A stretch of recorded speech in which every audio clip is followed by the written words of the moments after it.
Good morning बच्चों। चलिए निकालिए क्लास 7। ठीक है, क्लास 7 लेसन नंबर भी 7 हम लोग पढ़ रहे थे। हम पंछी उन्मुक्त गगन के, जिसमें लेसन पेज नंबर 46 तक पढ़ चुके थे। अब आइए नेक्स्ट 47 में। ठीक है, तो हम लोग देख रहे थे कि पक्षी जो कहता है कि वह पिंजरे में बंद नहीं रह सकता है, बंद नहीं रह सकता है।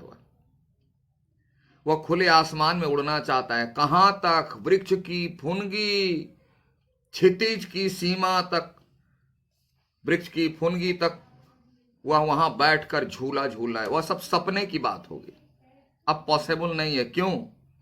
पिंजरे में बंद है। गुलामी, पराधीनता।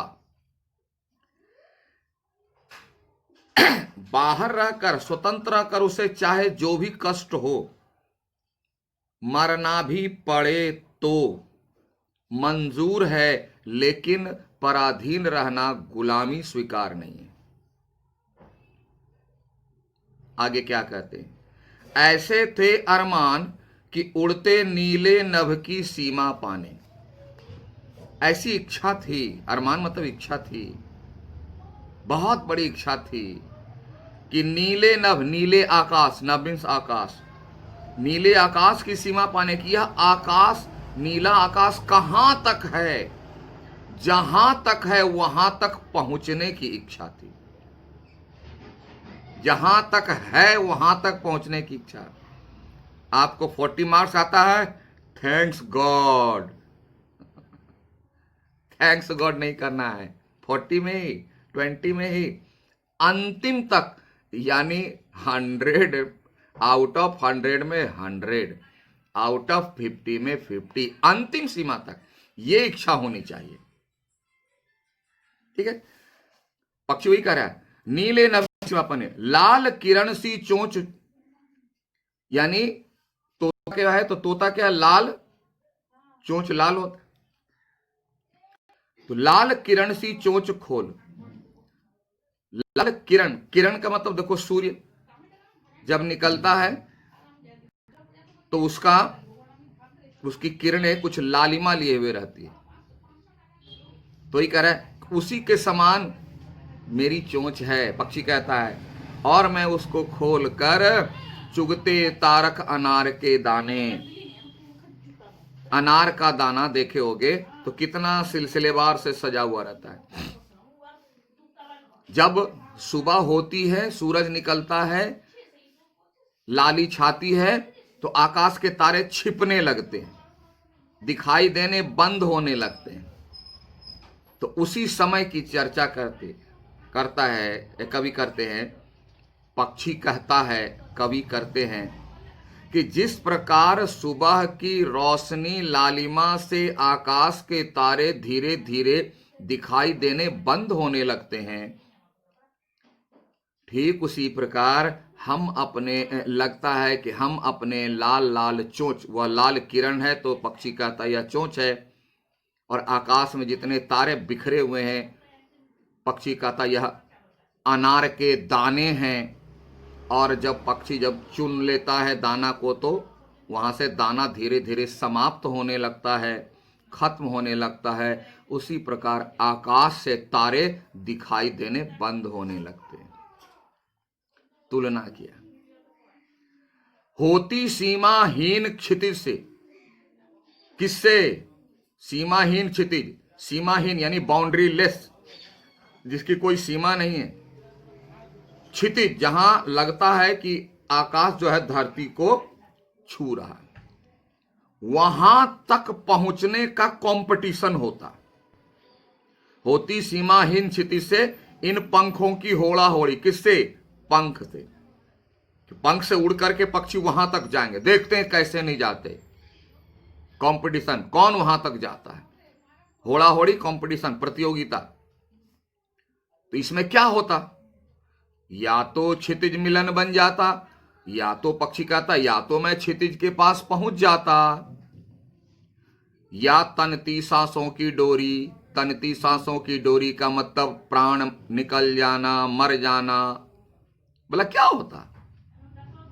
सीमाहीन क्षितिज को पाने के लिए मेरे पंख साथ देते हैं कि नहीं देते हैं? उतनी दूर तक पहुंच पाते हैं कि नहीं पहुंच पाते हैं? उड़ते, या तो हम वहां पहुंच जाते सीमाहीन क्षितिज तक, उससे मिलन हो जाता, या ज्यादा से ज्यादा क्या होता, तनती सांसों की डोरी, मेरे प्राण चले जाते, लेकिन स्वतंत्र तो रहते। हमें बंधन स्वीकार नहीं। बोले क्या होता? या तो क्षितिज मिलन बन जाता या तनती सांसों की डोरी। दिक्कत क्या? अब देखो अंतिम paragraph, most most most important, जिसकी चर्चा हम लोग पहले कर चुके, फिर से नीड़ ना दो। नीड़ मतलब घोंसला। पक्षी कहता है मुझे घोंसला मत दो, चलेगा, मैं बिना घोंसले के रह लूंगा। नीड़ ना दो चाहे टहनी का। टहनी पर जो है, यानी पेड़ की डाली पर जो घोंसला बनाता है जहां पक्षी, बोला टहनी पर घोंसला बनाना नहीं देना है, मत दो।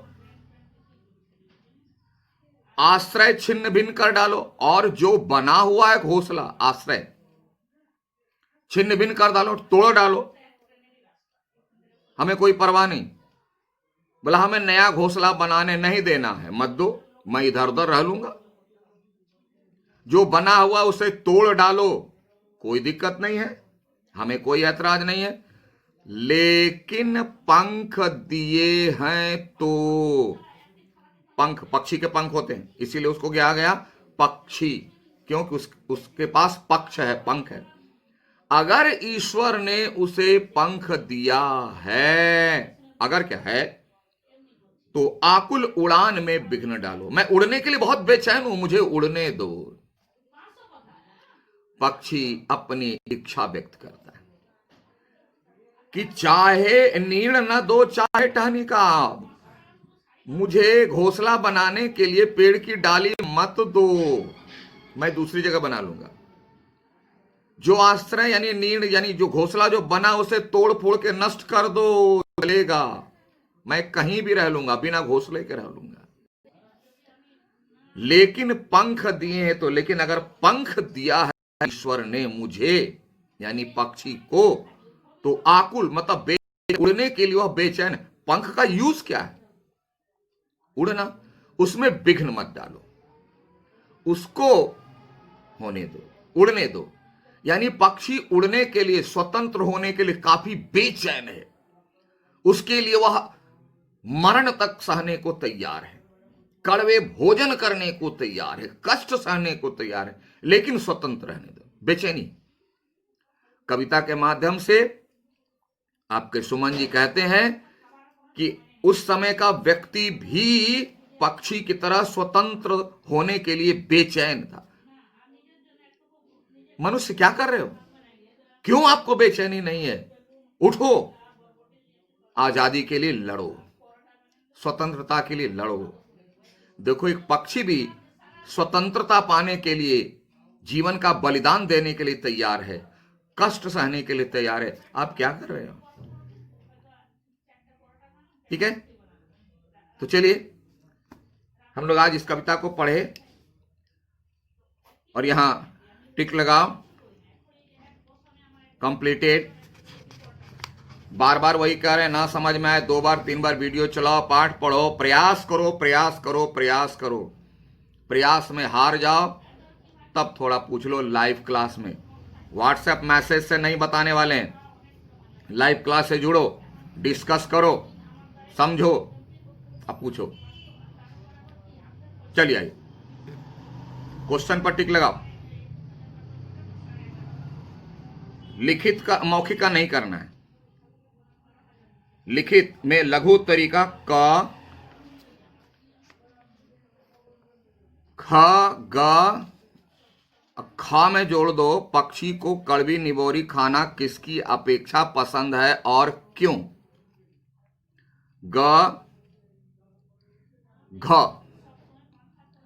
और दीर्घ उत्तरी में तीनों है ना, दीर्घ उत्तरी में तीनों क ख ग, घ नहीं लिखना है। ठीक है,